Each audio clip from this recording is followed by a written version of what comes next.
Assalamualaikum warahmatullahi wabarakatuh. Perkenalkan, saya Retna Sumiati, CGP Angkatan 11 dari SDN Pondok Pinang 10. Pada kesempatan kali ini saya ingin berterima kasih kepada Bapak Kepala Sekolah, Bapak Ibu Guru, rekan sejawat semuanya untuk dapat mengikuti aksi nyata saya dalam budaya positif. Bapak Ibu silakan menyaksikan video berikut. Semoga bermanfaat. Terima kasih. Assalamualaikum warahmatullahi wabarakatuh.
Assalamualaikum warahmatullahi wabarakatuh. Alhamdulillah, terima kasih atas kehadiran Bapak dan Ibu Guru SDN Pondok Pinang 10 pada kegiatan hari ini, yaitu di mana saya ingin melaksanakan tugas aksi nyata dalam diseminasi budaya positif. Dalam hal ini saya berdiri di depan bukan sebagai orang yang lebih pintar, tetapi hanya ingin mari kita saling berbagi sharing apa yang saya dapatkan dalam pendidikan guru penggerak. Mudah-mudahan kita semua dapat mengetahui apa hal baru yang salah satunya terdapat pada kurikulum Merdeka. Bapak Ibu, di sini saya menjalankan tugas untuk melakukan diseminasi sebagai salah satu aksi nyata yang terdapat pada modul 1.4.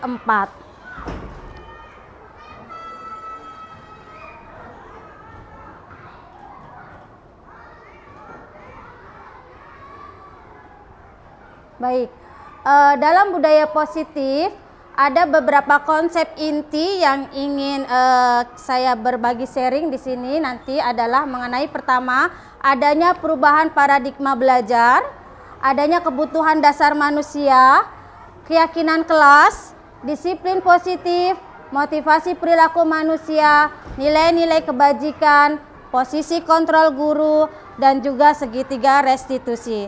Tentunya hal ini adalah suatu istilah-istilah yang mungkin sudah sering kita dengar atau mungkin ada beberapa di antara kita yang baru mendengar. Mungkin di sini nanti kita akan saling berbagi pengalaman untuk peningkatan kompetensi profesi kita sebagai guru dan pendidik.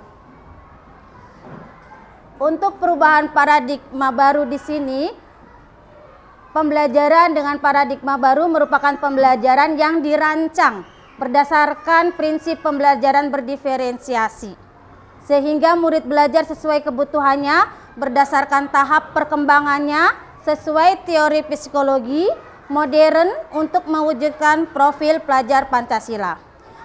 tentu kita tahu Bapak Ibu bahwa dalam kurikulum Merdeka mengusung profil pelajar Pancasila sebagai karakter atau tujuan utama dari tugas kita sebagai pendidik untuk mencapai tujuan nasional bangsa Indonesia. Apa saja dalam profil pelajar Pancasila, yaitu beriman bertakwa kepada Tuhan Yang Maha Esa, berkebinekaan global, bergotong royong, kreatif, bernalar kritis, dan mandiri.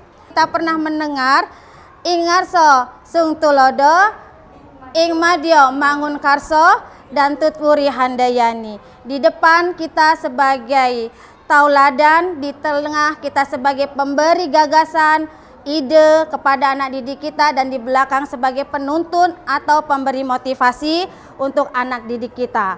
Selain itu Bapak Ibu, kita sebagai guru di sini diingatkan bahwa kita layaknya seperti seorang petani atau seorang tukang kebun yang hanya bertugas atau dapat menuntun dan merawat agar anak didik kita tumbuh sesuai dengan kebutuhannya. Dalam hal ini, paradigma baru ini ada miskonsepsi tentang teori kontrol. Satu, yaitu ilusi guru untuk mengontrol murid. Kita beranggapan bahwa selama ini kita bisa mengontrol murid sesuai dengan kehendak kita. Ilusi bahwa semua penguatan positif efektif dan bermanfaat. Kita mungkin merefleksikan diri, terutama saya ya Bapak Ibu, ada kalanya beranggapan bahwa semua hal yang saya lakukan adalah baik dan bermanfaat atau positif untuk anak didik kita. Kemudian ilusi bahwa kritik dan membuat rasa bersalah pada murid mampu menguatkan karakter. Kemudian ilusi bahwa orang dewasa itu berhak memaksa. Nah, hal ini adalah miskonsepsi tentang teori kontrol kita sebagai guru. Bapak Ibu, maka kita mengubah paradigma stimulus respon tersebut ke pendekatan teori kontrol, di mana dalam stimulus respon realitas kebutuhan kita dianggap sama semuanya, tetapi dalam teori kontrol realitas kebutuhan kita berbeda. Kebutuhan saya dengan Bu Sari, dengan Bu Sutra, dengan Bu Muti, dan Bapak Ibu guru di sini berbeda. Kemudian semua orang melihat hal yang sama. Tetapi dalam teori kontrol, setiap orang itu memiliki gambaran yang berbeda. Kemudian kita mencoba mengubah orang agar berpandangan sama dengan kita. Seharusnya dalam teori kontrol, kita berusaha memahami pandangan orang lain tentang dunia. Perilaku buruk dilihat sebagai suatu kesalahan. Dalam dunia pendidikan, di teori kontrol, semua perilaku itu pasti memiliki tujuan. Kemudian, orang lain bisa mengontrol saya pada stimulus respon. Dalam teori kontrol, hanya Anda yang bisa mengontrol diri Anda sendiri. Dan saya bisa mengontrol orang lain dalam stimulus respon, tetapi dalam teori kontrol, Anda tidak bisa mengubah orang lain. Pemaksaan ada pada saat bujukan gagal yang terdapat pada stimulus respon. Dalam teori kontrol, kolaborasi dan konsensus menciptakan pilihan-pilihan baru yang bisa menjadikan kita pendapat-pendapat yang baru lagi. Kemudian terjadinya di sini model berpikir menang atau kalah dalam stimulus respon. Pada kenyataannya di teori kontrol kita melakukan pendekatan model berpikir menang-menang. Untuk itu maka Bapak Ibu, konsep berikutnya berkaitan dengan budaya positif adalah mengenai disiplin positif itu sendiri. Disiplin berasal dari kata disiplina yang artinya belajar. Disiplin mengacu pada disiplin diri yang memiliki tanggung jawab terhadap apa yang dilakukan berdasarkan nilai-nilai keyakinan. Disiplin positif merupakan salah satu cara penerapan disiplin yang bertujuan menumbuhkan kesadaran yang memberdayakan murid tanpa imbalan penghargaan, tanpa ancaman, atau tanpa hukuman. Sebagai pendidik, tujuan kita adalah menciptakan murid yang memiliki disiplin diri sehingga mereka berperilaku mengacu pada nilai-nilai kebajikan universal dan memiliki motivasi dalam pendekatan perilaku ke arah yang lebih baik. Bapak Ibu, di sini saya ingin mengingatkan kembali apa nilai-nilai kebajikan yang dimaksudkan tadi. Lebih awal kita pahamin dulu apa yang dimaksud dengan nilai kebajikan adalah nilai yang disepakati bersama lepas dari suku bangsa, agama, bahasa maupun latar belakangnya. Contoh nilai kebajikan di sini saya ambil dari profil pelajar Pancasila sendiri, yaitu beriman dan bertakwa kepada Tuhan Yang Maha Esa, berkebinekaan global, gotong royong, mandiri, kreatif, dan bernalar kristis. Kemudian saya ambil dari IBO Primary Years Program, yaitu internasional background organisasi dari Jenewa yang bergerak di pengembangan anak, yaitu toleransi, rasa hormat, integritas, mandiri, menghargai, antusias, empati, keingintahuan, kreativitas, kerjasama, percaya diri, dan komitmen. Dan nilai-nilai kebajikan yang bisa kita temukan dalam life skill, yaitu dapat dipercaya, lurus hati, pendengar yang aktif, tidak merendahkan orang lain, dan memberikan yang terbaik dari diri.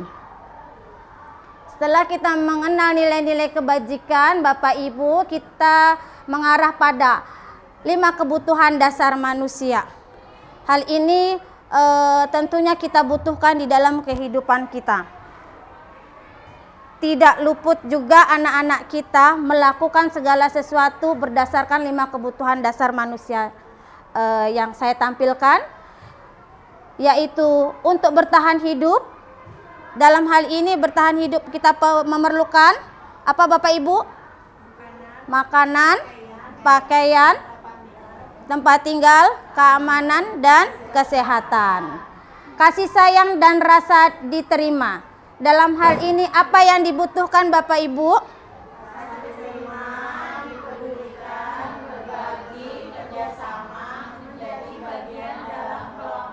Terima kasih Bapak Ibu. Kemudian ada kebebasan, yaitu mandiri, memiliki pilihan, mencoba hal baru, mampu mengendalikan arah dirinya, kesenangan, bermain, humor, antusiasme, tertawa, dan penguasaan, yaitu harga diri, kebutuhan harga dirinya, keinginan untuk dianggap, memimpin, berprestasi, diakui, dan didengar. Berdasarkan 5 kebutuhan dasar ini, ada satu pertanyaan pemantik yang saya tampilkan dalam studi kasus, yaitu Ibu Ambar, guru wali kelas 2A di SD Pelita Hati, sedang bingung menghadapi ulah salah satu murid di kelasnya Doni. Beberapa anak di kelas 2A telah datang padanya dan mengeluhkan Doni yang seringkali meminta bekal makan siang mereka dengan paksa. Jika Anda menghadapi situasi seperti Ibu Ambar, apa yang akan Anda lakukan? Menurut Bapak Ibu, kira-kira apa alasan Doni melakukan hal tersebut? Mungkin Bapak Ibu bisa menuliskan pada kertas.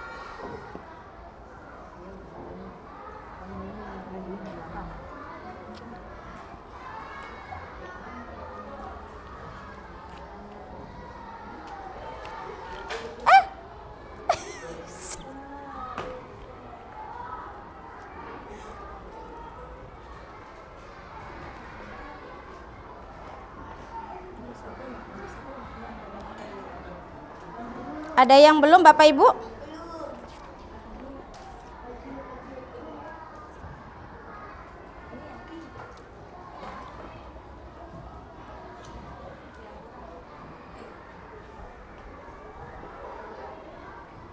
Baik, silakan.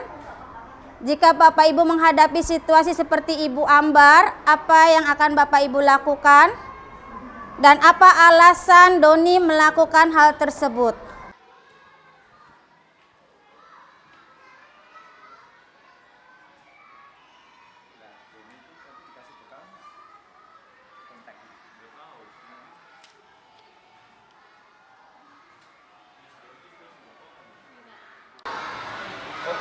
Doni itu meminta bekal temannya secara paksa karena memang Doni nggak membawa bekal atau gimana?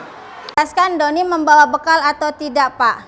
Tetapi kalaupun Doni membawa bekal tentunya ya ada dari pendapat kita alasan untuk mengetahui Doni melakukan hal tersebut.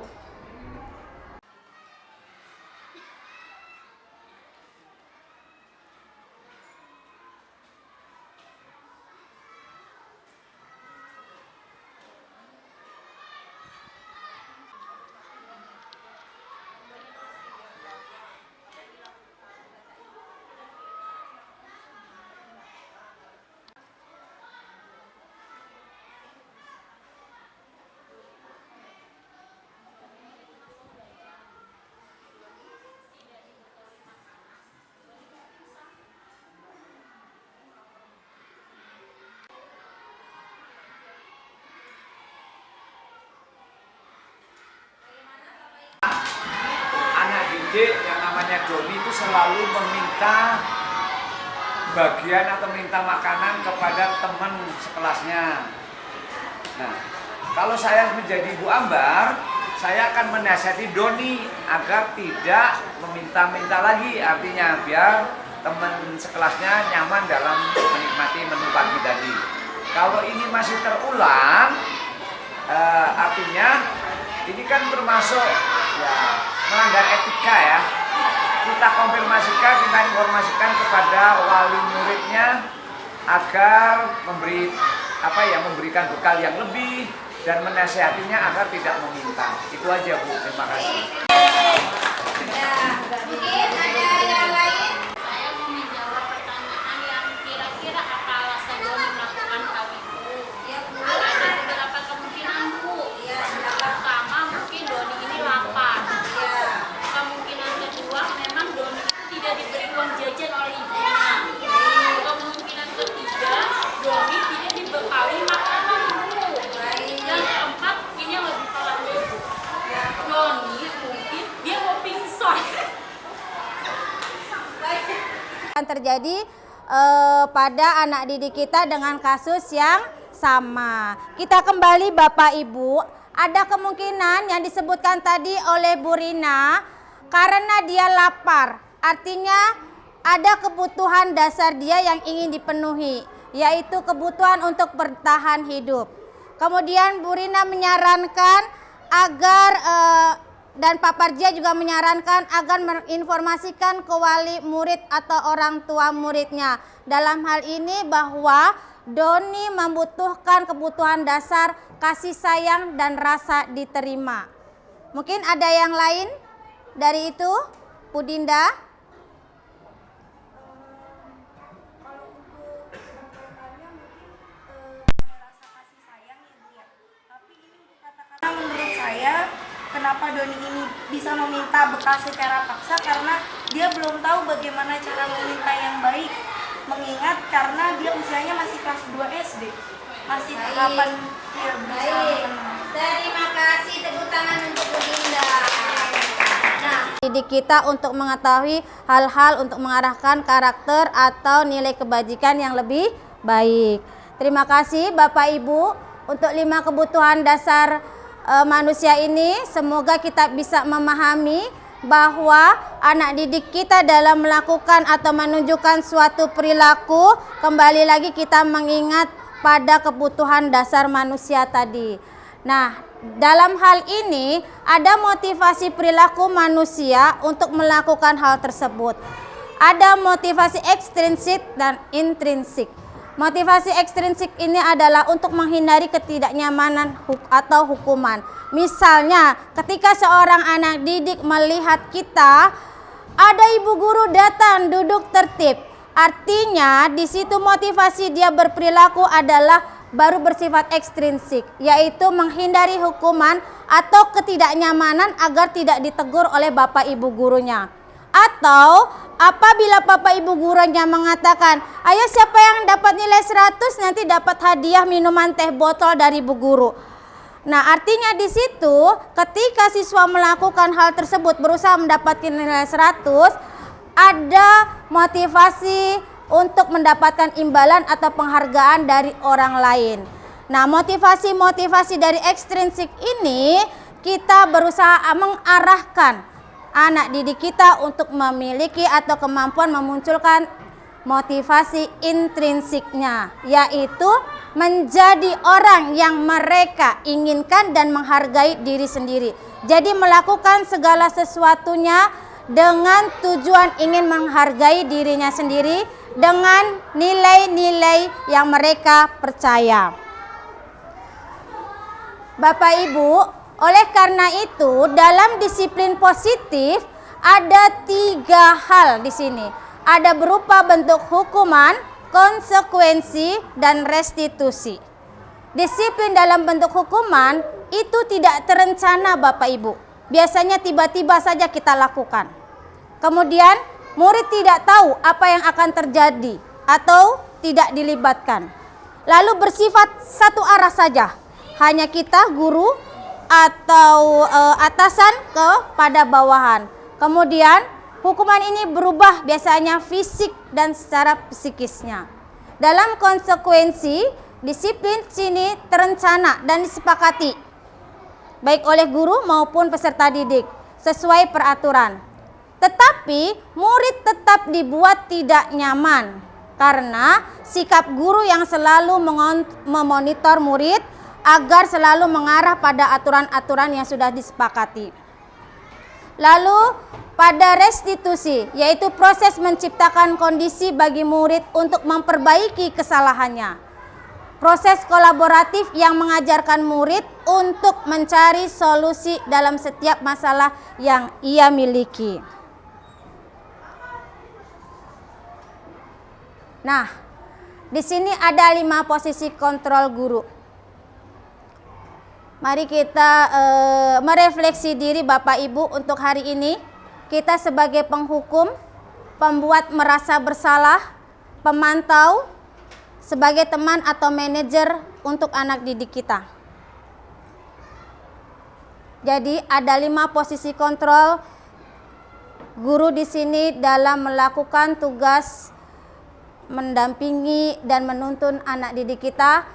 Mana di antaranya yang sudah kita laksanakan atau yang pada hari ini Bapak Ibu sudah lakukan. Dan apakah kelima-limanya ini baik atau memang kelima-limanya ini perlu dilakukan? Kita kembali kepada diri kita masing-masing Bapak Ibu. Mohon maaf. Di sini saya mengambil satu buah video yang terdapat pada LMS Pendidikan Guru Penggerak yang menurut saya ini sangat menarik untuk saya berbagi. Izin Bapak Ibu.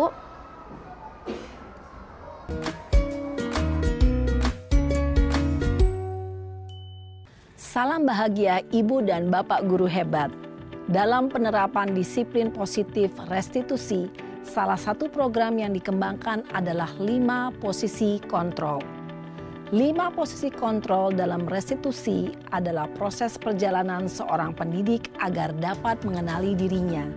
Pada video kali ini, kita akan membahas tentang 5 posisi kontrol yang dikembangkan oleh Diane Goossen dan contoh penerapannya.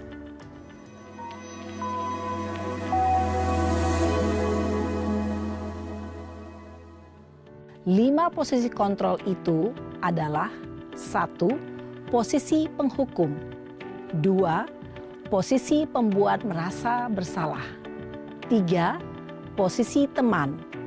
4. Posisi pemantau atau monitor. Dan 5. Posisi manajer. Untuk lebih memahami kelima posisi tersebut, mari kita saksikan kasus Naren yang terlambat hadir 20 menit di sekolah dan melihat bagaimana kelima posisi kontrol Hadir 20 dalam menit menghadapi di sekolah masalah tersebut. Dan ada 5 posisi kontrol sebagai guru, sebagai posisi sebagai penghukum.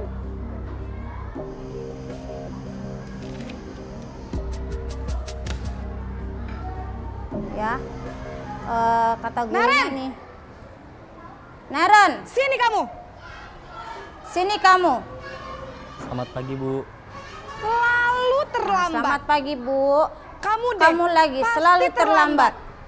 Maaf, Bu. Saya Maaf, Apa? Bu, saya. Apa coba? Apa? Alasan Apa kamu coba? Apa lagi? Alasan Kapan kamu sih apa kamu lagi? tidak terlambat? Kapan sih kamu tidak Malas terlambat? sekali ya kamu jadi anak. Malas Saya- sekali ya kamu Dasar jadi nak. pemalas. Gak Dasar kapok-kapok pemalas. sih kamu. Sudah berapa kali Gak terlambat? kapok-kapok sih kamu. Sudah Sana. berapa kali terlambat? Kamu keliling lapangan basket. Sana, kamu 2 kali. keliling lapangan basket kenapa 2 kali. saya harus keliling lapangan basket, Bu? Kenapa? Kenapa Kamu melawan saya ibu? harus keliling? Berani-beraninya jawab. Ini posisi guru Sudah sebagai terlambat, penghukum. masih berani jawab pula. Sekarang keliling lapangan basket 5 kali sekalian, biar kapok. Cepat, pergi sana ke lapangan basket. Posisi penghukum biasanya berbicara dengan nada tinggi, menghardik, menunjuk-nunjuk, menyakiti, dan menyindir. Hukuman bisa berupa fisik maupun psikis. Ibu dan bapak guru hebat. Dampak yang terjadi pada murid ketika guru berada pada posisi penghukum adalah murid cenderung Dampaknya akan murid memberontak, menjadi bahkan pendendam, menyimpan tidak dendam. menyukai guru atau mata pelajaran yang diampu.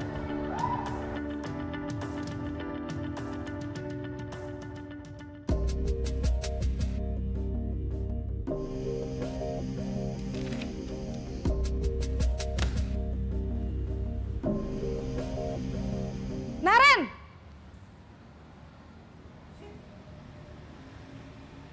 Selamat pagi, Bu. Naren. Kamu kenapa terlambat lagi, nak? Ya Tuhan, Naren. Kamu senang ya bikin ibu susah ya? Kalau kamu terlambat lagi, nanti ibu yang ditegur bapak kepala sekolah, nak. Disangka ibu tidak bisa membina kamu. Duh, gimana ini? Maaf, Bu. Duh Gusti Naren. Kamu suka ya kalau ibu ditegur bapak kepala sekolah? Terus, sekarang ibu harus tulis apa ini di buku absen? Ini kamu sudah sering terlambat loh. Ibu harus apa coba? Maaf, Bu. Maaf sekali. Ya sudah, lain kali jangan bikin ibu susah lagi ya nak ya. Ibu tidak akan kuat lagi kalau kamu begini terus. Bisa jantungan kalau ibu ditegur bapak kepala sekolah. Sana cepat ke kelas. Maaf ya, Bu. Maaf sekali. Posisi pembuat rasa bersalah berbicara dengan nada tenang, cenderung lembut. Namun kata-kata yang diutarakan membuat murid merasa menjadi orang yang gagal. Memandang buruk dirinya sendiri, merasa tidak berharga, dan tidak sanggup membahagiakan orang lain. Ketika guru mengambil posisi pembuat rasa bersalah, murid akan menganggap dirinya yang bersalah dan ia akan menyimpan emosi negatif tersebut di dalam dirinya.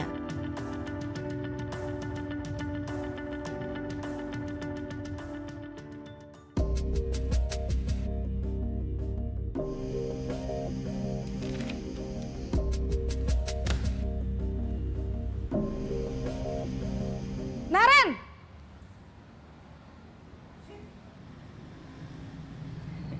Selamat pagi, Bu. Wah, sudah jam berapa ini, nak? Terlambat lagi ya, sayang. Iya, Bu. Habis ibu saya lupa bangunkan saya, Bu. Kamu malah menyalahkan ibu kamu. Kamu bukannya anak yang larinya paling kenceng. Kok terlambat sih? Iya, Bu. Saya memang terlambat bangun tadi. Jadi, biarpun saya lari kencang, tetap gak kekejar, Bu. Ya sudah sana, nanti lain kali larinya lebih kenceng lagi ya. Biar gak terlambat lagi. Bikin seneng ibu, demi ibu. Bisa kan? Bisa lah, Bu. Ya sudah sana masuk kelas. Ibu beresin urusan absen kamu. Kamu ini ada-ada saja. Dalam posisi teman, guru berbicara dengan nada suara ramah, akrab, cenderung bersenda gurau untuk menjaga suasana tetap santai. Murid akan merasa senang, aman, dan akrab dengan guru. Identitas yang tercipta adalah identitas sukses atau berhasil. Namun, perlu diingat, karena ini masih dorongan eksternal, maka ada faktor ketergantungan dari murid kepada orang tertentu. Di sini, guru absennya, sehingga di lain waktu, murid bisa berperilaku baik, namun hanya kepada orang-orang tertentu saja.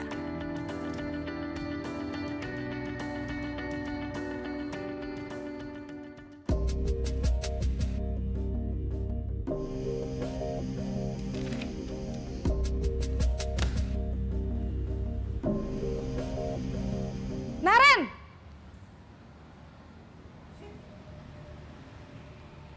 Selamat pagi, Bu. Naren, apa peraturan sekolah kita tentang jam berapa kita harus masuk sekolah, nak? Kita harus di sekolah jam 7, Bu. Iya, betul. Sekarang sudah jam 7.20. Naren sudah tahu konsekuensinya jika terlambat hadir. Paham, Bu. Saya harus tinggal kelas pas jam istirahat selama 20 menit. Iya, benar. Konsekuensinya demikian. Jadi nanti jam 9.30 pas istirahat, kamu harus tinggal di kelas, kerjakan tugas tambahan untuk ketertinggalan kamu, ya? Baik, Bu. Posisi pemantau mengandalkan penghitungan atau data untuk mengontrol murid. Guru mengarahkan murid berdasarkan peraturan dan konsekuensi. Seorang pemantau menunjukkan bahasa tubuh dan ekspresi wajah yang datar dan cenderung formal.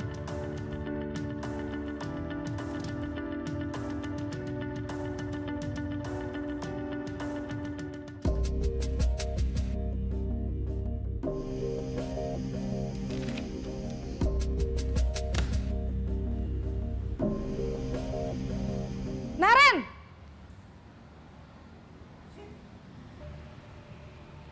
Selamat pagi, Bu. Selamat pagi, Naren. Maaf, Bu. Saya terlambat. Iya, sekolah masuknya jam 7, sekarang sudah jam 7.20. Jadi sekarang bagaimana ini, Naren? Maaf, Bu. Saya lupa setel alarm saya semalam. Baiklah, menurut kamu, keyakinan sekolah yang mana yang perlu kamu tingkatkan?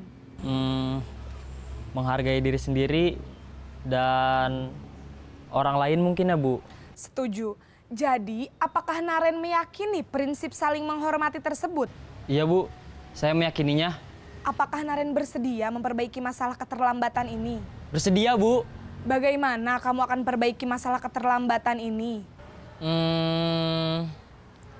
Saya akan coba untuk tidak lupa menyetel alarm saya, Bu. Baik, kalau Naren lupa menyetel alarm di rumah, ada orang yang kira-kira bisa bantu mengingatkan tidak?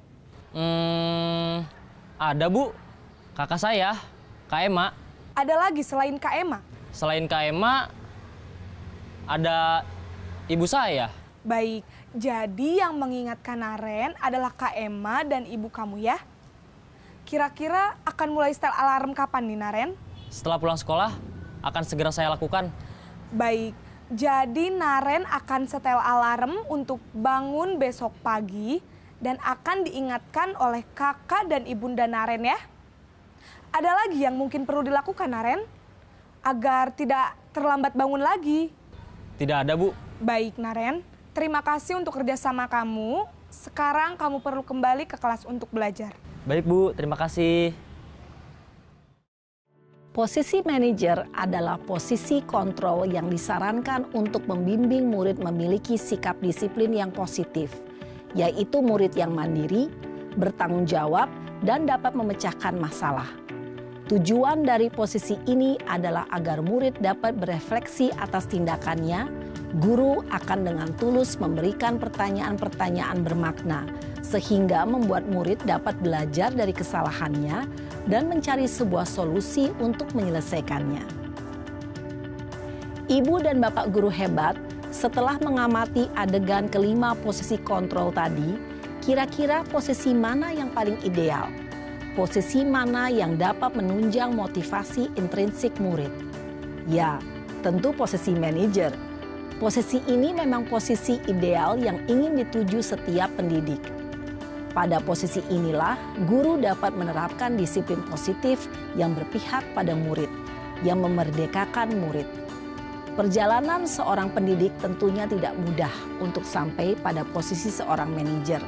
Namun, tujuan kita pasti, yaitu menciptakan murid-murid yang mandiri, merdeka, dan bertanggung jawab. Semoga penggambaran 5 posisi kontrol yang telah diperlihatkan ini dapat menjadi ajang refleksi bagi kita semua, agar dapat terus mengasah dan menerapkan disiplin positif yang memerdekakan murid. Mari terus berlatih dan bersemangat. Selamat menerapkan. Salam dan bahagia, Ibu dan Bapak Guru hebat.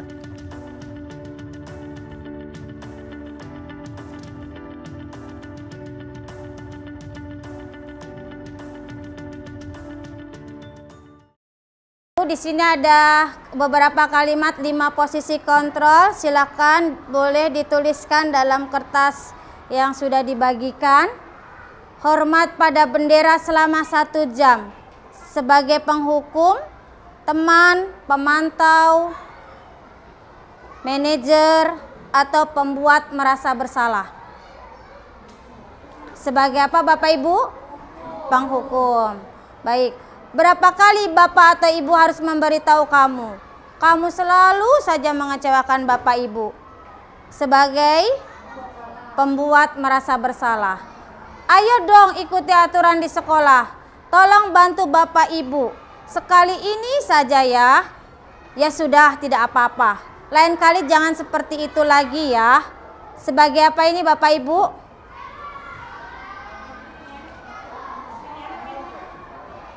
Sebagai penghukum, pembuat merasa bersalah, teman, manajer, atau sebagai pemantau.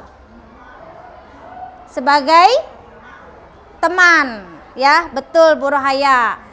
Kamu sudah melanggar peraturan sekolah. Kamu tahu konsekuensinya kan? Nanti setelah upacara, kamu lengkapi atribut upacara kamu dan beli di koperasi ya. Sebagai karena ada datanya di sini. Sebagai pemantau, ya. Apakah kamu tahu kesalahanmu? Bagaimana kira-kira kamu dapat memperbaiki kesalahanmu? Sebagai manajer. Tepuk tangan Bapak Ibu. Terima kasih. Jawabannya betul semuanya ya. Nah, kita ice breaking dulu Bapak Ibu. Kalau nih, ini berapa? Ini? Yang ini? Kalau yang ini? Oke. Ini? Yang ini? Kalau yang ini? Tepuk tangan. Alhamdulillah, terima kasih Bapak Ibu. Kita lanjutkan pembentukan keyakinan kelas. Di sini keyakinan kelas bersifat abstrak berupa pernyataan universal, dibuat dalam pernyataan positif, pernyataan mudah diingat, sesuai kondisi kelas atau sekolah. Semua warga kelas dilibatkan saat membuat keyakinan kelas. Ada contoh keyakinan kelas 5A. Dalam keyakinan kelas ini dihasilkan setelah kita membuat kesepakatan bersama. Caranya Bapak Ibu, ketika di awal tahun pembelajaran, mungkin kita membuat kesepakatan kelas terlebih dahulu kepada anak didik kita. Kita bisa membagikan kertas apa yang dimau oleh anak didik kita yang membuat dia nyaman di dalam belajarnya di ruang kelas maupun di ruang atau di luar kelas. Lalu setelah itu kita simpulkan menjadi suatu kalimat positif, pernyataan yang universal. Di sini pertama, bekerja sama menjaga kebersihan kelas. Bisa jadi di antara anak didik kita dalam membuat kesepakatan kelas di situ menuliskan buang sampah di tempatnya, Bu. Atau bisa jadi harus piket untuk bersih kelas. Nah, itu kita simpulkan bersama menjadi suatu pernyataan yang positif, yaitu bekerja sama menjaga kebersihan kelas. Atau misalnya tidak boleh ngobrol, kemudian di situ tidak boleh bercanda, tidak boleh mengata-ngatain, tidak boleh berkata-kata yang tidak sopan.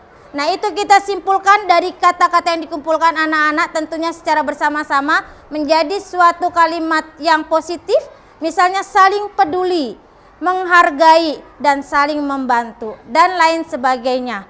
Nanti Bapak Ibu bisa membuat kesepakatan kelas yang akan diarahkan pada keyakinan kelas. Tentunya nanti bisa ditandatangani bersama baik oleh ketua kelas maupun oleh seluruh anak-anak, agar anak-anak tersebut mengingat bahwa apa saja keyakinan kelas yang sudah disepakati, dan itu nanti ketika terjadi suatu permasalahan anak akan mengembalikan untuk mencari solusi atau mengingat kembali keyakinan yang dia miliki. Nah, ketika menghadapi suatu masalah setelah melanggar keyakinan tadi, maka kita mengembalikan anak-anak pada langkah tahap segitiga restitusi yang terdiri dari menstabilitaskan identitas, validasi tindakan yang salah, menanyakan keyakinan. Apa itu segitiga restitusi yang sering kita dengar? Adalah suatu proses dialog yang dijalankan oleh guru untuk menghasilkan murid yang mandiri dan bertanggung jawab pada permasalahannya sendiri. Nah, kita perlu menuntun anak-anak kita dalam hal ini agar kembali kepada keyakinan yang sudah dimiliki untuk mengarah kepada nilai-nilai kebajikan. Yang pertama, menstabilkan identitas. Berdasarkan prinsip membuat kesalahan adalah bagian dari proses pembelajaran. Kita bisa menggunakan kalimat berbuat salah itu wajar. Tidak ada manusia yang sempurna. Ibu atau bapak dulu juga pernah melakukan hal yang sama. Ibu atau bapak tidak mau mencari siapa yang salah di sini, tetapi ingin mendapatkan solusi atau jalan keluar yang baik, dan kamu berhak merasa begitu. Setelah menstabilitaskan identitas, kita memvalidasi tindakannya yang salah. Hal ini berdasarkan prinsip setiap perilaku berupaya memenuhi suatu kebutuhan tertentu. Kita ingat tadi 5 kebutuhan dasar ya. Kamu pasti mempunyai alasan mengapa melakukan hal itu. Padahal kamu bisa melakukan hal yang lebih buruk dari ini ya, tetapi kamu tidak melakukan itu. Kamu patut bangga karena telah melindungi sesuatu yang penting buat kamu.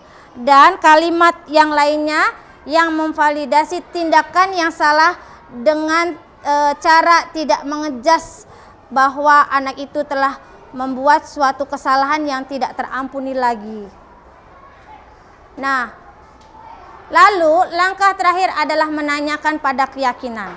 Berdasarkan prinsip teori kontrol bahwa pada dasarnya kita termotivasi secara intrinsik, yaitu apa keyakinan kelas kita.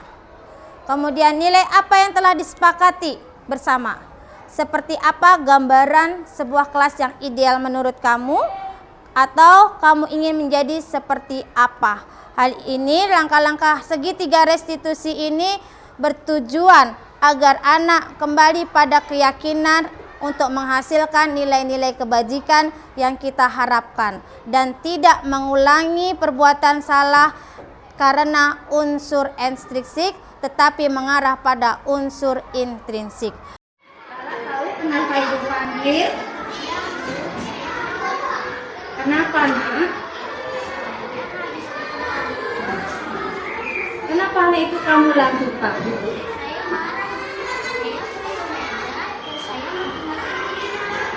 Kenapa hal itu bisa terjadi, Lala?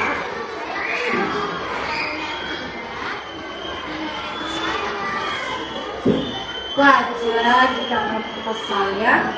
Kamu tahu alasannya kenapa kamu kesal?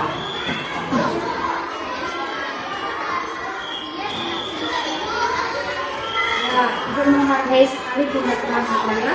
Kita sudah berusaha keras, tapi teman kita tidak memperbaiki ya. Tetapi bersyukur Ibu, kamu tidak melakukan hal yang lebih dari itu, seperti memukul Vina ya. Coba kita pikirkan, tindakan kamu kali ini sudah sesuai dengan keyakinan kelas kita belum? Keyakinan kelas yang mana yang sudah dilanggar? Menurut kamu penting tidak kita menghargai teman? Oke, jadi keyakinan apa yang kamu lakukan saat marah seharusnya? Baik ya, kamu bersedia memperbaiki kesalahan hari ini? Apa yang akan kamu lakukan untuk memperbaiki?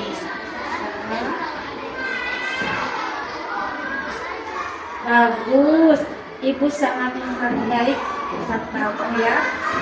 Baiki, tepat sekali. Nanti jangan diulangi lagi ya, salah ya.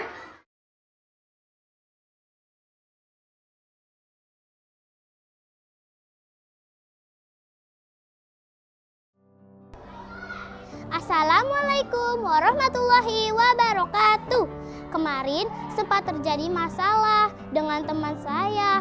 Alhamdulillah kami sudah berdamai. Kelas menjadi nyaman, belajar jadi senang karena dibantu Bu Guru.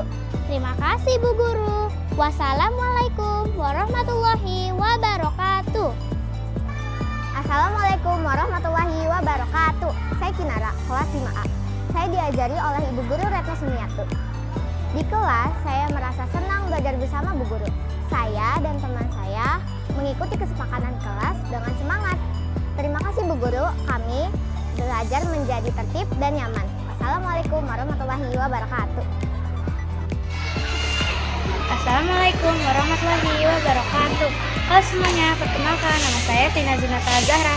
Saya bersekolah di SDN Pondok Pinang 10 Pagi. Menurut saya, ibu bapak guru di SDN Pondok Pinang 10 Pagi semuanya baik-baik. Saya belajar bersama Ibu Retno di kelas 5. Belajar bersama Ibu Retno selama di kelas 5 rasanya menyenangkan, seru, dan mendapatkan banyak ilmu yang bermanfaat. Saya dan teman-teman belajar membuat kesepakatan kelas dan keyakinan kelas. Belajar menjadi anak yang lebih baik, sopan santun, disiplin, saling menghargai sesama teman dan semuanya. Terima kasih Bu Guru dan terima kasih Bapak Ibu Guru dan Ibu Retno. Terima kasih semuanya. Assalamualaikum warahmatullahi wabarakatuh.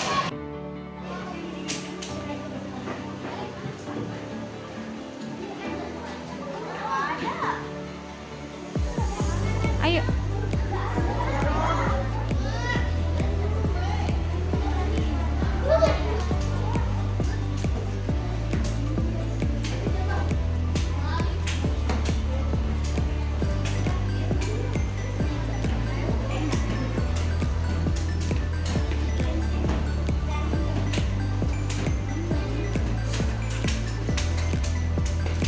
Lanjut.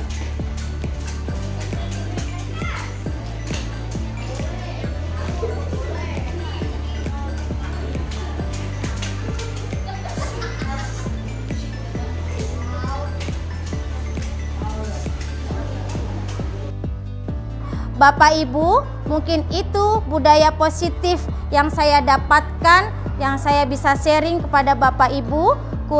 Kurang lebihnya saya mohon maaf. Terima kasih atas kehadirannya. Semoga apa yang saya sampaikan pada hari ini bermanfaat untuk kita semua dan untuk anak didik dan sekolah kita. Wassalamualaikum warahmatullahi wabarakatuh.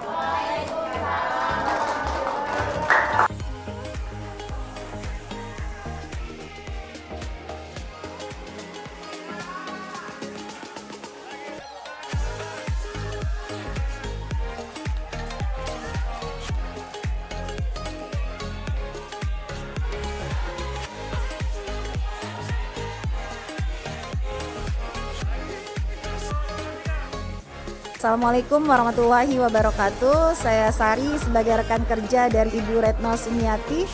Alhamdulillah saya memiliki teman yang super hebat gitu ya, bisa lulus dalam CGP 11 yang insya Allah dalam proses pendidikannya mudah-mudahan Bu Retno semangat lulus dan berhasil dalam setiap proses pendidikan dan proses pembelajaran di sekolah kita.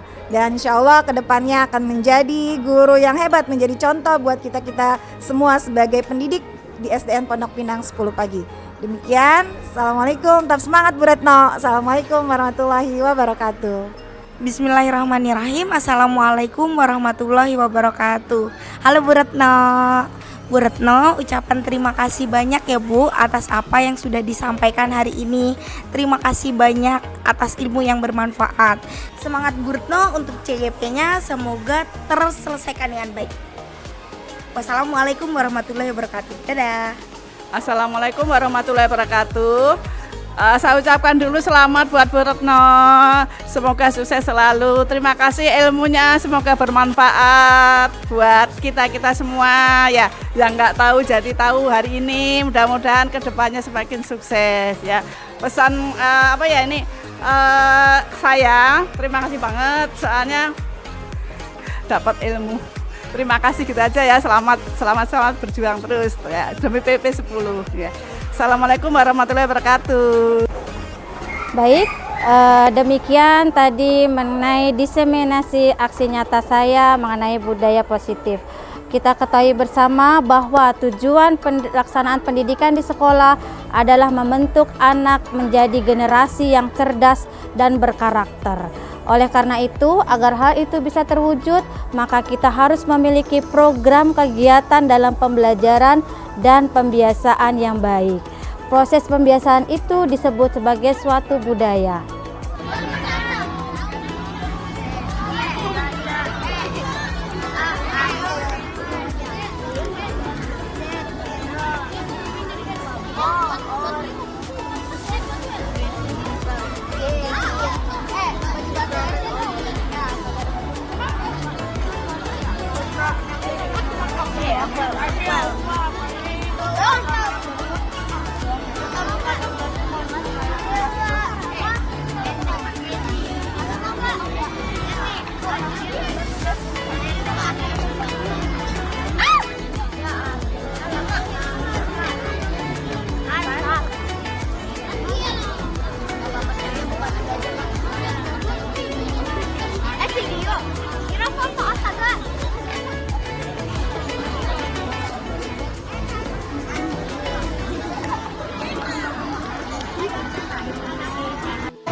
Agar terbentuk murid yang berkarakter baik dan unggul, maka kita harus membangun suatu budaya positif di lingkungan sekolah kita.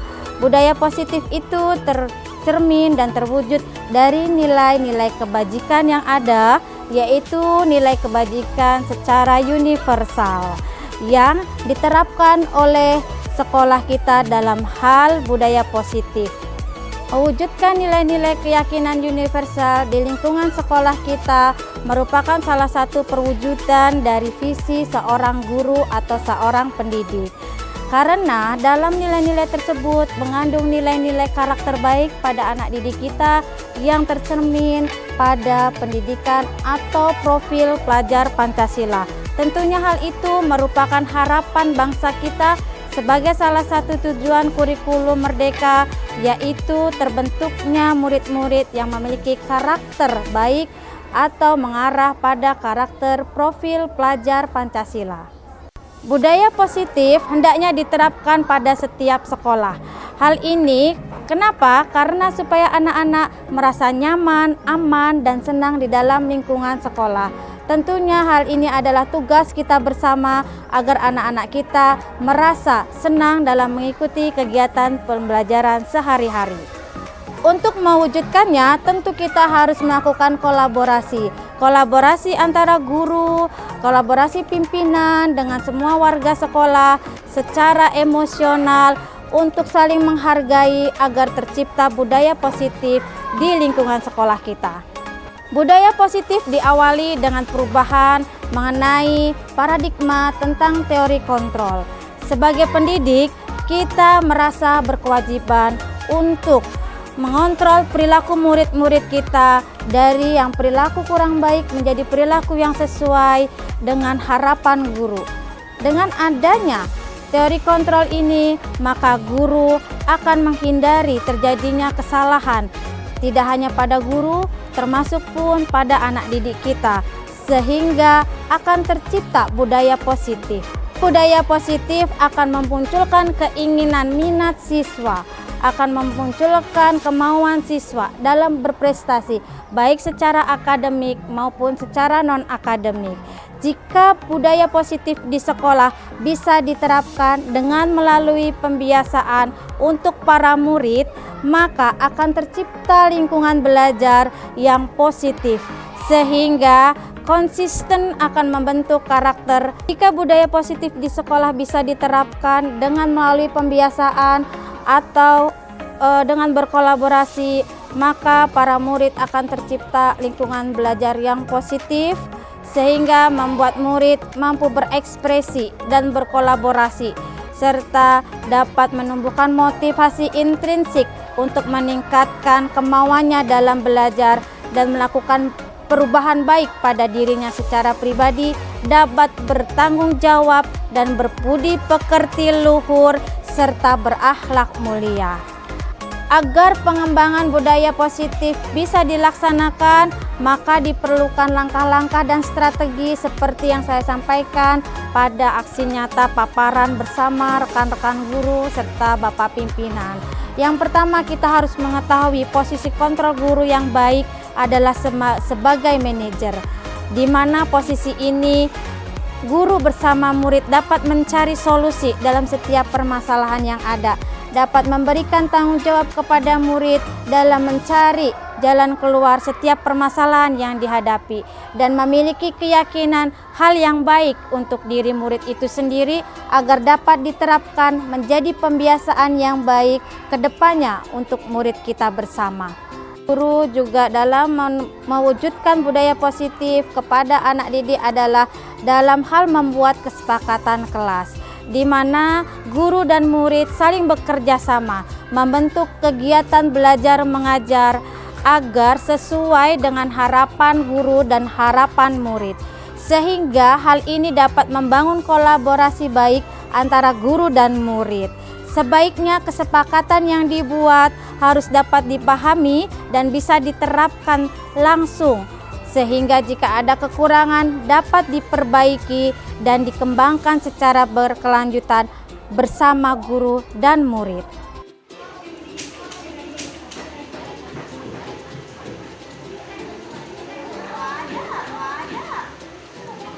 Ayo, ayo.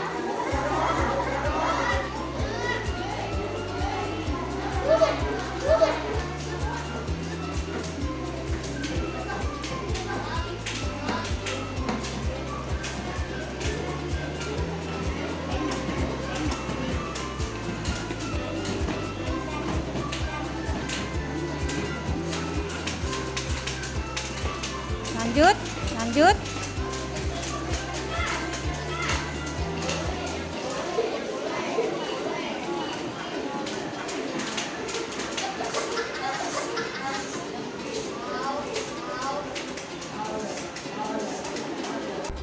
Langkah berikutnya adalah penerapan disiplin positif.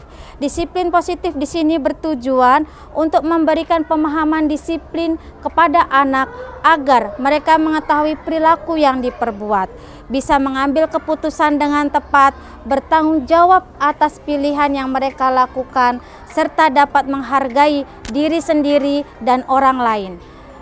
Dalam pelaksanaan disiplin positif dapat memberikan pemahaman kepada anak tentang konsekuensi jika mereka melakukan pelanggaran dan peraturan yang sudah disepakati bersama, sehingga membuat mereka belajar melakukan disiplin positif dengan baik dan dengan senang hati.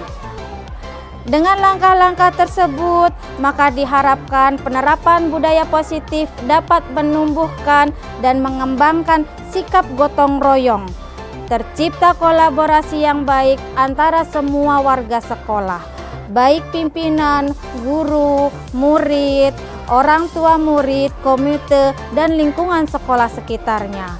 Hal ini tentunya akan memiliki rasa peduli, mandiri dalam mengambil keputusan yang tepat, serta bertanggung jawab atas setiap tindakan yang dilakukan. Sebagai guru, harus mampu mendidik dan menuntun anak agar menjadi generasi yang dapat menjadi kebanggaan sekolah, keluarga, dan masyarakat. Menuntun anak kita dapat berdikari, dapat bermanfaat untuk dirinya sendiri, untuk keluarganya, untuk lingkungannya, dan untuk bangsa dan negara. Sehingga dimanapun anak-anak murid kita berada, mereka bisa menerapkan dan memberikan teladan karakter yang baik. Demikian diseminasi mengenai aksi nyata saya tentang budaya positif di lingkungan sekolah. Semoga bermanfaat untuk Bapak Ibu guru semua di Indonesia, dan semoga anak-anak didik kita ke depannya bisa sesuai dengan harapan dan tujuan pendidikan bangsa Indonesia. Tugas kita adalah menuntun, tugas kita adalah membantu mereka menemukan karakter baik dengan cara menciptakan budaya positif yang baik di lingkungan sekolah kita, tentunya dengan berkolaborasi. Terima kasih, semoga bermanfaat. Wassalamualaikum warahmatullahi wabarakatuh.